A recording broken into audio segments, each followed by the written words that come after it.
Today I'll be showing you how to tag your items for our sale. It may seem a little overwhelming, but after watching this video, the process will be easy. There's just a few steps that you need to take to tag your items. The first thing is you need a few items for the tagging process, and that includes the cardstock, which you would need the 60 or 65 pound. I got this one at Office Max. You can go to Staples or Walmart. I went to the Office Max by the Wegmans on the Carlisle Pike. You also will need safety pins, which since I was in the area, I went to Wegmans and got my safety pins, but you can go into any craft store, Walmart, Target, those type of places. You will also need packing tape, and this would be for any of your non-clothing items. And for any of your clothing items, that's when you would need your safety pins.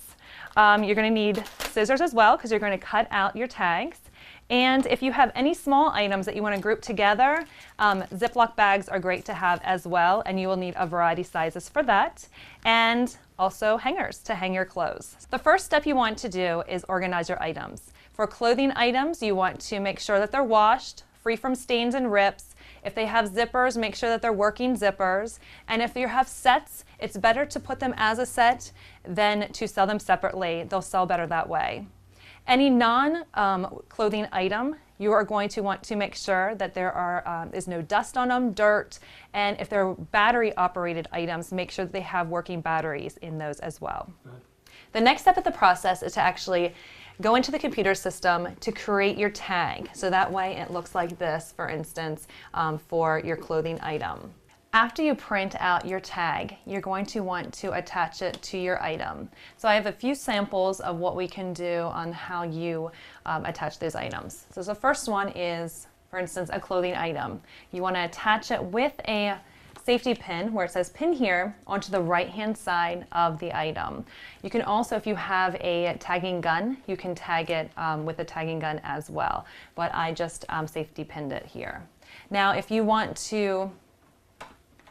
you have smaller items such as shoes that you want to bag together in a Ziploc bag, just make sure it's sealed and then place that item right here in the corner with some of the packing tape.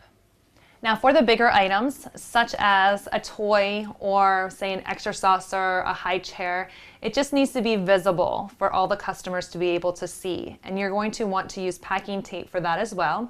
So make sure that you put the packing tape, for instance, on this drum. The best spot would be on top here. So just take a couple pieces of the packing tape and put it on there. If it's, for instance, a book, and if you take the packing tape off and it rips the book, you'd probably be better off using painter's tape. Because that won't rip the book. If you have a puzzle, make sure that maybe you would take some plastic wrap and wrap it around or tape it so that way the puzzles don't come apart if someone's going to look at it and pick it up. They want to make sure that all the pieces are together.